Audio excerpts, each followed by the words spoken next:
Hello. I recently asked ChatGPT a simple question. Who was the leader of Palestine in 600 BC?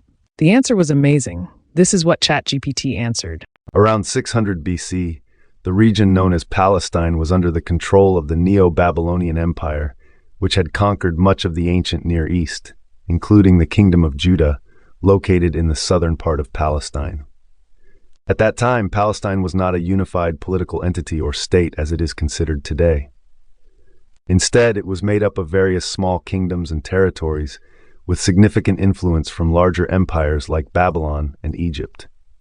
In the case of Judah, which covered much of modern-day Israel, the leader around 600 BC was King Jehoiakim, who ruled as a vassal of the Babylonian king Nebuchadnezzar II.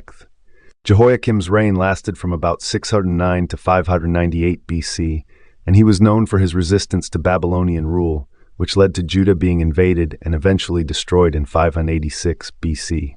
Thus, the leader of the region in 600 BC, specifically in Judah, was King Jehoiakim. However, it's important to note that other areas of Palestine were under the influence or direct control of neighboring empires like Egypt and Babylon during this time, and there was no unified Palestinian state as we understand it today. Okay. I then asked ChatGPT who was the leader of Israel in 600 BC. This is what ChatGPT had to say. In 600 BC, the Kingdom of Israel, as it existed in the earlier biblical period, had already ceased to exist. The northern kingdom of Israel had been conquered by the Assyrians in 722 BC, and its territory was absorbed into the Assyrian Empire. After the fall of Israel, the region was divided into various Assyrian provinces. By 600 BC, the region that was once the northern kingdom of Israel was under the control of larger empires like Babylon and Assyria, and there was no independent Israelite kingdom in the northern part of Palestine. The southern kingdom of Judah, however, remained independent for a few more decades. At that time, Judah, with its capital in Jerusalem, was ruled by King Jehoiakim. He was a vassal of the Neo-Babylonian Empire under King Nebuchadnezzar II. Jehoiakim's reign lasted from 609 to 598 BC.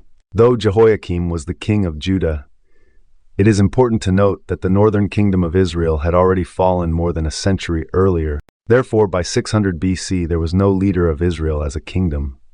The territory that had once been the kingdom of Israel was under foreign control, and Judah was the remaining independent Israelite kingdom ruled by King Jehoiakim.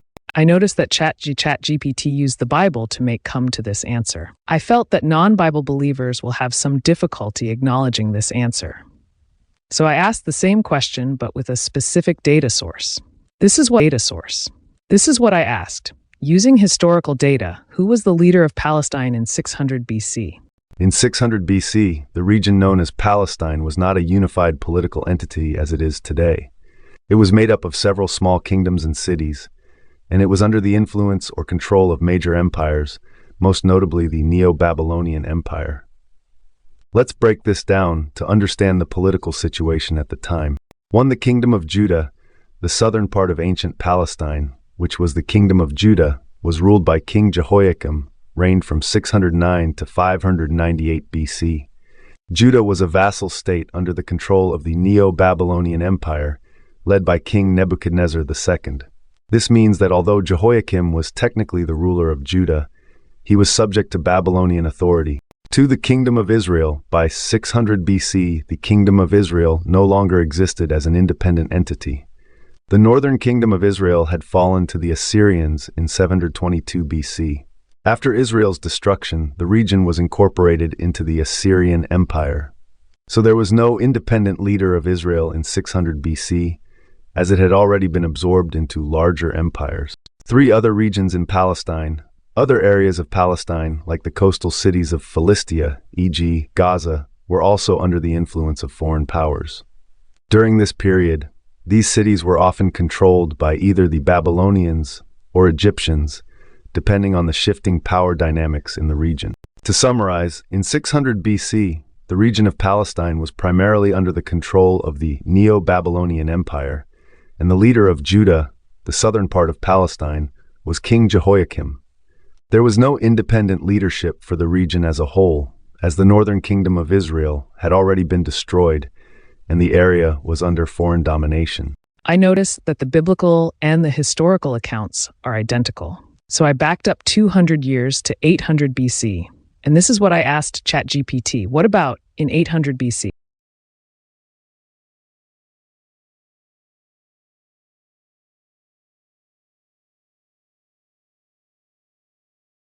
First, let's begin with the Kingdom of Israel, which was also called the Northern Kingdom. The king of Israel in 800 BC was Jeroboam II, who reigned between 793 and 753 BC. He was one of the most powerful and successful kings of the Northern Kingdom of Israel. Under Jeroboam II, Israel experienced a period of relative prosperity and territorial expansion, particularly at the expense of neighboring kingdoms like Damascus, Aram, and other smaller states in the region. The kingdom expanded its borders, but this also made it a target for Assyrian aggression in the years to come.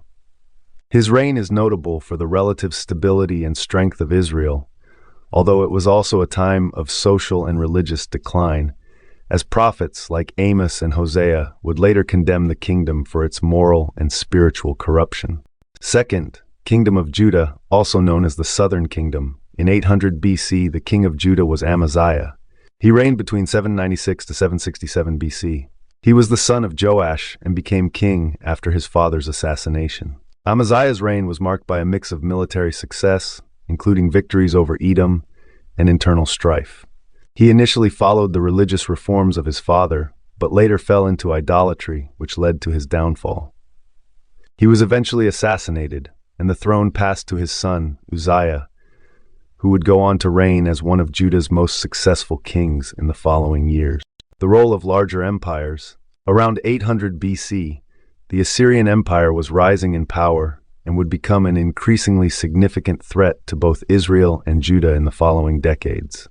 However, during this specific period, that is 800 BC, the Assyrians were still consolidating their power and not yet the dominant force they would later become. Egypt also had a historical presence in the region, but by 800 BC, the influence of Egypt was waning compared to the earlier periods. In summary, in the Kingdom of Israel, Jeroboam II was the reigning king, leading the northern kingdom through a period of prosperity and territorial expansion. In the Kingdom of Judah, Amaziah was the king, overseeing a relatively stable period, though with some internal conflict and challenges. Both kingdoms were navigating pressures from emerging powers like Assyria, which would play a significant role in their futures. Thank you, ChatGPT. You can see that when I search Palestine, the historical records call it the Kingdom of Judah and the Kingdom of Israel. ChatGPT treats Israel as an ancient name and Palestine as a more recent name. This, maybe, is hinting to a change of names in between as the years progressed. I hope we answered the question, and all is left for you to decide what is the right name of the place we currently refer to as Israel or occupied Palestine. Share your comments and questions in the comment section below. Thank you.